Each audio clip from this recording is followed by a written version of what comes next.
All right. So, what happened recently is I shared a post asking for your number one questions that you're struggling with or you need help with and when it comes to building up coaching business online. And so what I've done is actually pulled those questions from this weekend. There's about 12 of them so far. I'm going to go through them one by one, giving you the best answer possible in as minimal of time and making it as simple as possible for you to move forward on your coaching business journey. So yeah, we're going to get into strategies for growing your coaching business. We're going to get into what the heck is a funnel. We're going to get into actually how to organize more of the back end of your coaching business. And we're going to talk about niching down because that is probably the number one thing that holds people up, especially when they're new as a coach. So let's get started here. I want to start with Naomi's question. Naomi asked, what are funnels? And what's next after filling them with clients? So once you're filled with one-on-one clients, what could be next for you in the realm of coaching? And can you start a podcast? Okay, so let's start with the first part. What exactly is a funnel? Okay, a funnel is simply a sequence that's going to guide someone who really doesn't know who you are. It's a potential client, and it's going to guide them from being unaware to aware of what your product is. That's a funnel. Okay. This could be as simple as you being in a DM conversation with someone, getting them to a call, and then pitching your program on a sales call. That's a funnel. Okay. It could be as simple as that, or it could be as elaborate as having an opt-in page to a VSL, to a call booking funnel, like just this whole elaborate funnel built out for you. Okay. So a funnel is really just a way to guide someone to working with you. That's a funnel. And so, Naomi, for you, I would just decide, is the funnel that you currently have in place aligned with your long term vision for your business? If yes, awesome. Double down, keep doing that. If no, I would look at ways to automate specific things inside of your funnel or make it more scalable in the future. Right? That's where more elaborate funnels come into place. But if you're a beginner and you're just getting started in your coaching business, having a really simple funnel is perfect. Because why I say that is so often people want to join this coaching space and they want to build out this elaborate, crazy funnel. But the truth is, you don't know how to message, how to have the proper messaging around what it is that you do to actually plug that into a funnel that would work. If that makes sense. So, the more that you talk to your ideal clients, the more that you're on sales calls with them, the more that you're actually going to get to know them and how they articulate their problem. Then what do? You can take their own words and you can turn that into a more elaborate, fancy funnel, so to speak. So that's a funnel, a way to acquire a customer and a way to indoctrinate them into your process. That's it. Okay. Uh, your second part of your question, what's next after you get full with one-to-one clients? That's completely up to you. Some people stop. They're like, you know what? I just want 10, 20 one-to-one clients and I'm good after that. Other people want to scale up. They want to do something with a group. They want to have a mastermind or they want to have some kind of community where they can have greater impact and serve more people for a lot of times less money from the client.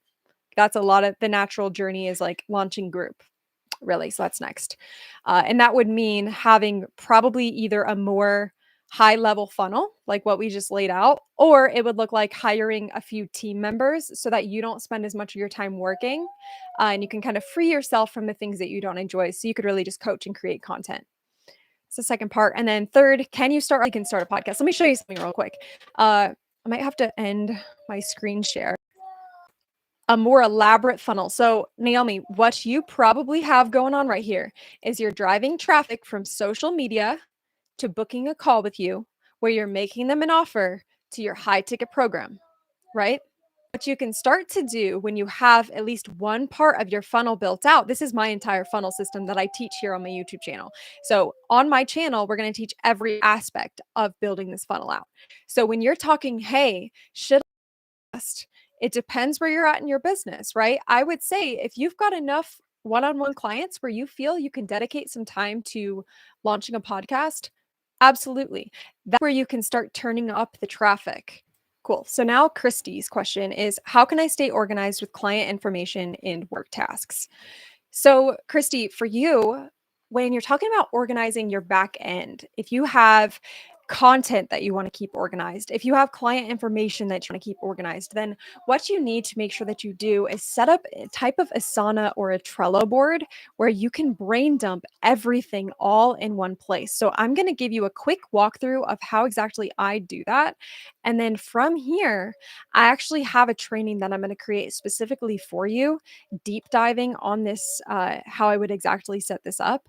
But for now, what I'm going to do is show you how you all right, so here's what this board looks like. Let's say you said you wanted to get your content creation organized. So what you can do here is you can create inside of Asana a brand new board just like this. Inside of that board, you can have a brain dump, which is anytime you're doing laundry, doing the dishes, out on a walk, and you get an idea for a really cool piece of content that you want to film, all you've got to do is add that idea straight into your brain dump section. Okay. Then from here, I have a section that's like script. So now I pull it over and still use it, which is super cool.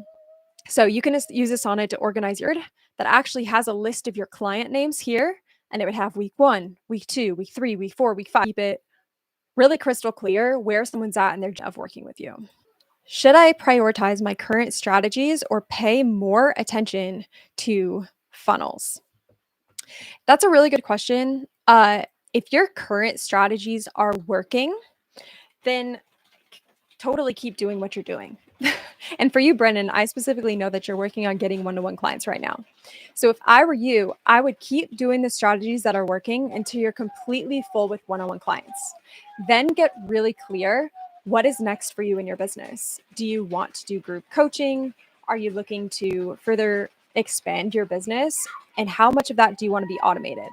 If you want to automate a ton more, then looking at a more elaborate funnel would make sense if you're looking to grow more of a group. Okay, so basically keep prioritizing what you're doing until you're fully booked. And then you can kind of look at what's next for your business. And if a funnel makes sense for you, how much of that you want organized and automated. Okay, cool. So moving forward, Benson Lamb says, how do I transition from curiosity to coaching during a call effectively? So when you're coaching, a lot of it is you being curious because we need to get a good understanding of where this person really is. Like what is it that they're ultimately struggling with? What is the number one thing that's holding this person back that they need help with, right? And so you're really just going to be curious. You're going to be asking questions. You're going to be listening to the things that you know because you've been through it are ultimately holding them back. So a lot of times as a business coach, I have people come to me and they want help with something like this, right? They might ask me how they can coach better. And sure, I can give them the tactics and the strategies like I'm telling you, Benson. But at the end of the day, I've got to figure out, are they really asking me this question because they lack confidence as a coach or because they actually need the strategy? And a lot of times it's actually the confidence piece. It's actually the mindset behind the question that they're asking. And so that's where it's okay to give them the tactics and the strategies like I'm doing right now. But more importantly, Benson, would be asking yourself, why are you worried about that transition from curiosity to coaching during a call? Do you feel confident that you can coach them and coach your clients effectively? Or is that something that you're a little bit worried about and concerned about moving forward? Yuka, Yuka Simmons asks, advice for not getting paid clients within a set time frame. Okay. This is a really great question because what I see happen so often is people will set a goal for themselves of, I want to sign X number of clients by X date. And if they don't do that, a lot of times people get really frustrated with themselves or really frustrated at the process. And Yuka, I especially know your journey, and I want to advise you to just take a second, stop, and look at how far you've actually come. Because I've seen you completely transform over the past 3 months. And so, sure, we might see and we might want this external journey of transformation, which is the achievement of us getting more clients. But what you've got to see, Yuka, is your journey of transformation within that you've gone through. So that's the first part that I want to share with you. The second part is for all of you who feel like you're not as far as you want to be as a coach with clients. I really want you to look at your pipeline, look at your funnel. Let's go back to Naomi's very first question. I want you to look at your funnel. how you take someone from stranger and lead online to paid client. And I want you to write that system down step by step. What is your process for taking someone from lead to client? Once you've done that, look at that process and see where exactly is your block. Like in your process, where are things coming to a halt, where things are stopping to work and you're not moving clients forward? Okay. So for me, for example, if you guys see, I'm starting to take YouTube really serious, which is why we're doing YouTube live right now, right? Why is that? Why is that? Because I saw in my pipeline, I have my entire back end funnel completely built out. Now, what's the only thing that we need to do? We need to add so much value to the public that we're attracting more people to our message and we're helping people around the world for free. We need traffic. We need more traffic to be exposed to my expertise. So I looked at my entire funnel. I just laid it out for you guys. Yeah, this is like the number one question that I feel like I get time and time again. Morgan, I'm actually filming a training on this right after we get off of here. I'm going to give you an ideal client worksheet where you can actually fill it out step by step to get crystal clear on exactly who your ideal client is. And I will share that with you as soon as I have it. But basically, you've got to get super clear and you've basically got to live in the mind of your ideal client. You've got to know what are their goals? What are their struggles? What are their pain points? And most importantly, how are they articulating that pain more than anything else? How are they articulating it? Because the problem is so often as coaches, uh, we're so aware of how they need to fix the problem or what they need to do that we speak to that. Like we speak to their journey of transformation when how they need to be spoken to is their journey of achievement. So, for example, Morgan, like your client might be aware that they want to lose 50 pounds because it's going to make their life good. It's going to make their relationship more romantic, all the things. And you know, they really need self confidence. So, like, you've got to be clear on how your ideal client would articulate their problem. So, I have an entire worksheet. I'm not going to get super deep into this right now because, like I said, I'm going to film an entire training on this. It's going to release next week, probably Tuesday next week it's going to come out. So I will drop you a link to that as soon as I have it filmed and I can give you the worksheet now because I have it available. So if anybody else wants that link to the worksheet before it drops on YouTube, just drop a comment and I can make sure that I send that over to you when we get off of here. Cool. Nick Your Heart says, how do I build authority as a new coach? Also a really good question. I believe the number one thing that coaches need that they don't have is authority. If you're going online and you're posting quality content and you are working to build up an audience, but you don't have authority on your page, people probably won't take you seriously. And that's not because you don't know. It's not because you don't have great expertise. It's not because you can't help people. It's because they don't see you as the authority. So they're going to go find someone who they do see as the authority. Okay, so I think this is an incredible question, and I'm so glad, Nick, that you're looking at building up your authority online. Okay, so what are a few ways that you can do this? I want you guys to think right now about the difference between a Ferrari and a Prius. Okay, what are they?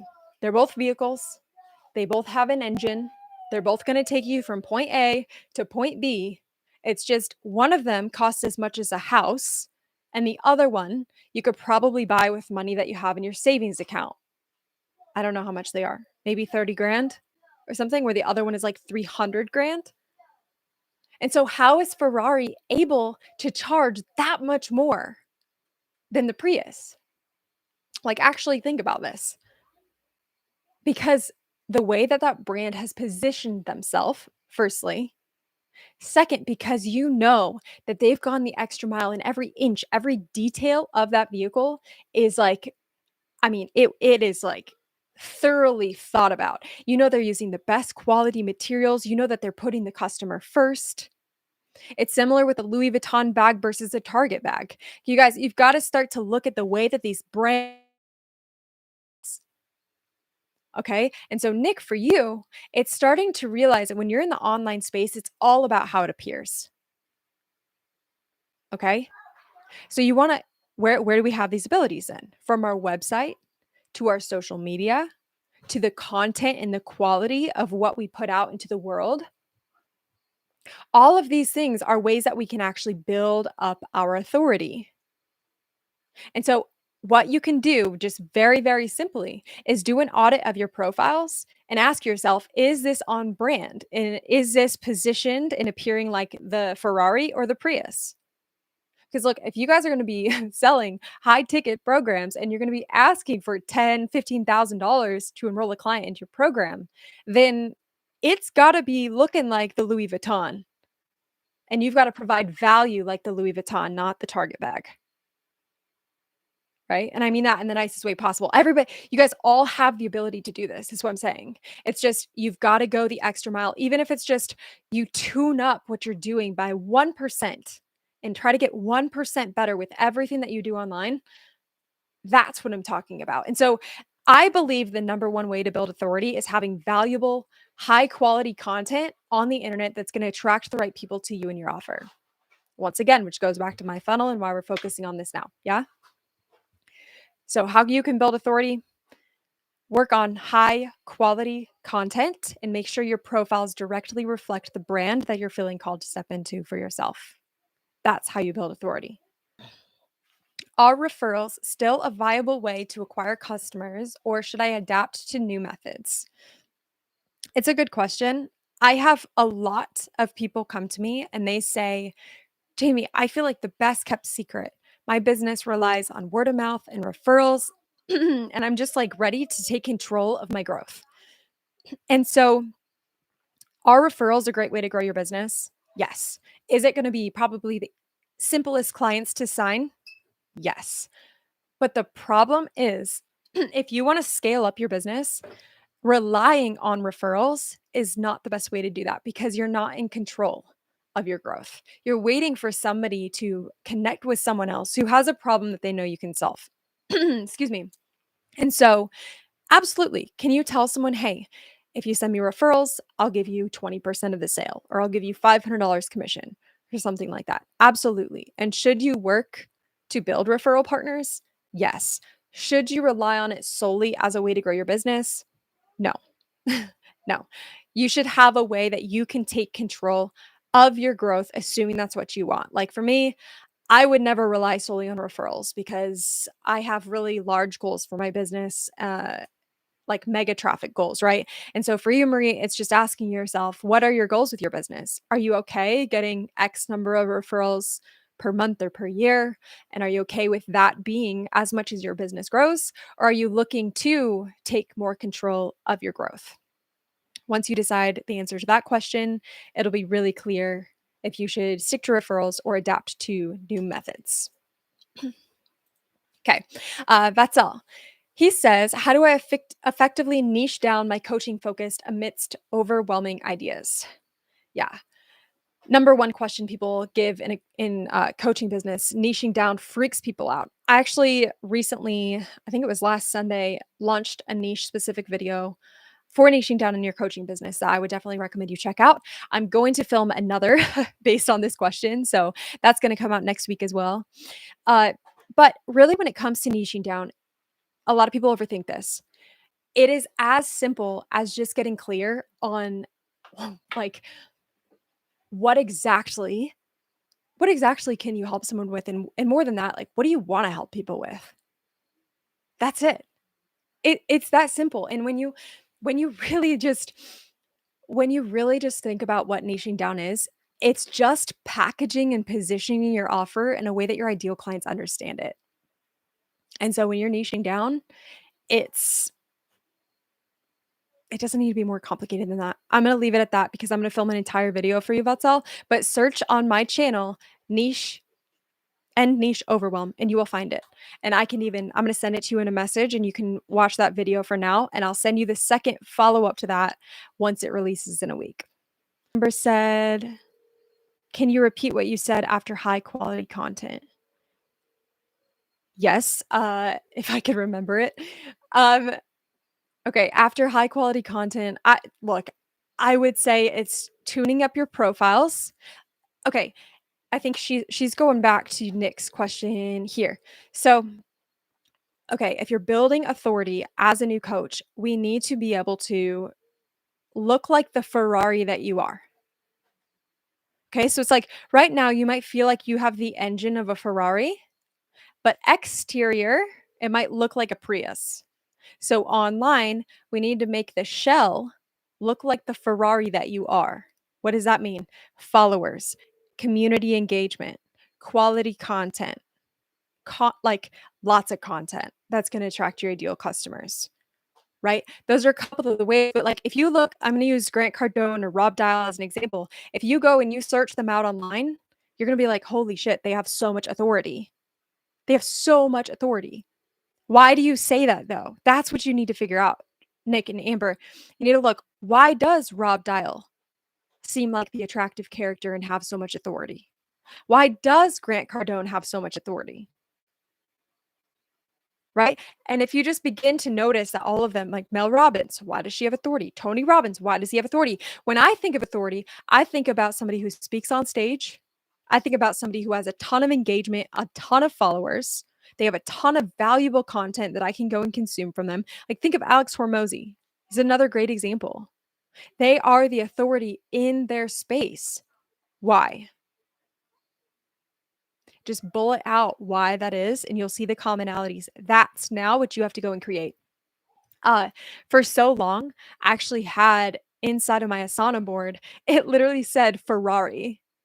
And I went through and basically created a card for every single thing that I felt these influencers had. And then I worked to start to create that for myself of everything that they had that made them look super legit.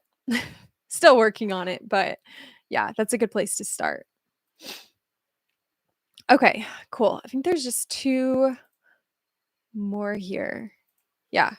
Okay, so then Lorena wanted a quick audit on her social media. So we're going to pull this up here and we're going to do a quick little audit for Lorena.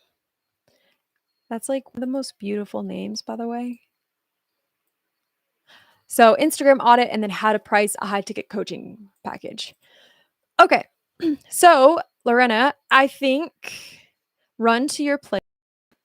Action with purpose is building. Okay. Speed enhancing athletic and mindset builder specialist. Is you're a running and wellness coach. So this profile pic looks great. I think that's awesome. Okay.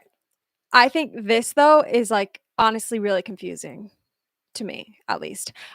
You need a really simple statement. I help this person get this result without this thing that they hate. That's simple. So see if you can formulate a sentence that's really going to encapsulate what it is that you help people with. And once again, that video that I'm going to help you guys with that's talking about your ideal client avatar, it's going to have a section in the very, very bottom that helps you create your tagline, which is your I help statement. And we're actually going to use Alex Hormozy's framework from $100 million offers in order to act, or $100 million leads book to actually help you create that. So I would definitely check out that worksheet and use that as a guide to help you fill out this statement because this thing, it definitely needs a bit of work. I mean that in the most loving way possible. Oh, shit. What did I just do? Okay. I think photos wise, your photos look quality. You clearly have the results that your people would want. I mean, yeah, it's really cool like to just see your post. So I think content wise without going super deep into that looks really good. I would come up with a highlight that's how I help or client results, anything like that where your people can just come here for a quick little watch to just see how it is that you can help them. Followers wise, you guys want to talk about authority. Having followers like this is definitely authority. Okay. Let's be honest. People look at things like that. So you having over 10,000 followers definitely looks good. So I think keep that up. Let's look at the other part to this question is how to price high ticket coaching package. After I get off here, I'm going to film. Actually, no. I already filmed it. I mean, after I get off here tonight at 6 p.m., I have a 15-minute video dropping on exactly how to price your high ticket coaching package. So, Lorena, I'm going to send you a link to that. For those of you who are catching the replay of this, it's going to be live at 6 p.m. If you just look up on my channel, pricing a high ticket coaching package, you're going to see it. So, I'm not going to go super deep into that because you guys can watch an entire video on pricing your offer. So, don't worry, that's also a number one question that comes up. So, I will help you through that. Okay. Lastly, if you guys want step-by-step guidance on building systems for your coaching business, you can join school.com/unbound CEOs. I have over $10,000 worth of coaching and resources available to you. And you'll also be notified when we're going to do more lives and Q&A sessions like this. I don't know if I'm going to use live on YouTube or if we're going to do Zoom. Still learning the system. We'll see how it goes. But yes, so any other questions you have, don't hesitate to submit them here in this community, and I'll be able to answer them the next time that we do a Q&A. We'll either do them weekly or monthly. Just going to see how this works this time moving forward. But thank you so much for taking the time to be with me today. And I hope this helps. I'm going to expand on actually a lot of these questions and film longer videos about each one of them so that you can have more step-by-step tutorials and actually setting this stuff up moving forward. But yeah, I would love to hear your feedback if you drop a comment below this video. And if you have any questions that I didn't get to cover today, add that into the chat and I will go ahead and make a video specifically for you so that it gets answered. Anyway, thank you for being here and I will see you guys soon.